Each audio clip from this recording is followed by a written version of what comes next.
Storing beet for whole years feeding have always been a challenge. In the past it was common to feed the beet fresh in Northern Europe, but it comes with some challenges on farm, and it's not possible to feed the beet during spring and summer. Therefore, ensiling beet have been a very interesting alternative. Initially, beet was ensiled with maize at harvest time, but there you do not get the full potential of the beet in the yield because you lift them too early. Nevertheless, farmers have been trying to ensile in what we call lasagna style or one-pot style. Lasagna style, you have to take out the silage from one silo and enter it to the next and put the beet in between, meaning you put them in layers. This also needs a lot of work, but it has been done. You can do it with maize or you can do it with grass, doesn't matter, it works both. Finally, you can also do it in what's called one-pot style, where you mix the beet with the silage before you enter it into the bunker silo again. This also needs a new silo to ensile in, but it's possible. If you do not have a silo, you could put it in a tube or in these high compressed bales. During recent years, Danish farmers have been experimenting in co-ensiling beet without mixing. Instead, they have placed the chopped beet on top of existing silage and close it with plastic again. Then from the beet, the effluent will be absorbed by the silage, and with this sweet topping, we could make it a brownie style silage. With this approach, farmers could get the highest possible yield out of both crop, both the beet and the silage crop, which can be maize or grass. On top, this method do not require that you have to take out silage from one bunker silo, enter it into another, and by this we minimize the risk of re-ensiling losses too. And farmers can plan the whole chain, harvest, leaving the beets in the pile for 3 weeks, and when they want to ensile in late autumn or winter. The beet have to be stored for 3 weeks in the pile because they have to mature, and when they mature they keep the effluent better, and it's also easier to clean them afterwards.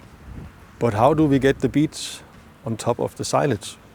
For several years we have been trying to investigate and find the right way to do it, and very efficient. And in the past, company like VDW have produced a shovel like this, and then they have developed ever since. And today they have really found a very nice way to do it and very efficient. And you can see in the shovel and the cutter that it has some small hooks, and these small hooks is making a kind of a crumble and bigger pieces, and when you combine these you have a very compact mass of beet. And this small hook grabs the beet and makes the crumble.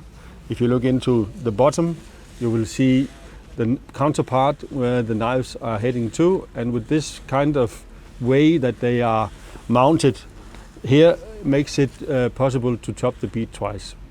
In the bottom you see the red part, and this is divided into different parts that can open if you have a stone. So stone is not an issue for the shovel or the knives, it will not harm it. It will just open and let out the stone, and you can continue. When it's done like this, it's better than in the past. In the past it was 2 large pieces and we could not ensile them very nice. But with this device we can ensile the beet on top of our existing silage. And this really makes it efficient and very, very economical also, because we save a lot of work. You ensiled your crop normally, and when it's time for the beet to be ensiled, you just take off your plastic of the silo, of the silage, and then you add your beets in the layer that you have already decided before. So they will fit into how much beet and silage you feed every day, and the allocation will be perfect. After adding the beet on the top, you just put on your plastic again, and then job is done. This is the silage ready for use, where we have the beet on top.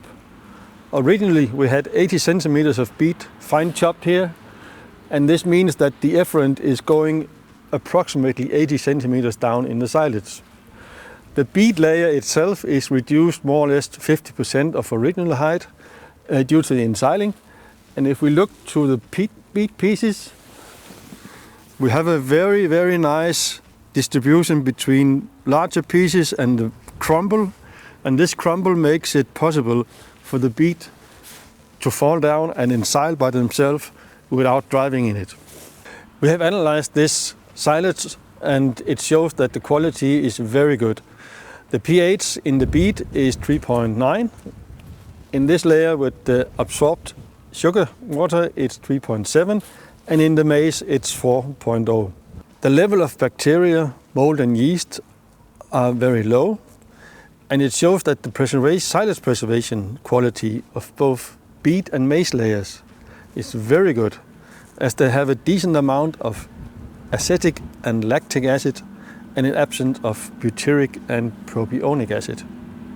With this nice analysis of the silage here, it shows what we have been already thinking, that this is the future for ensiling beet.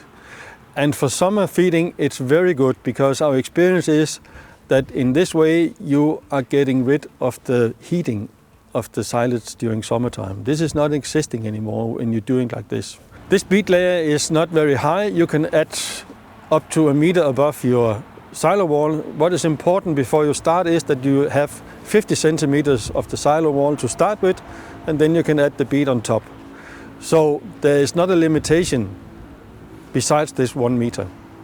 So with this, we have a future and very easy way of handling, storing and feeding the beet.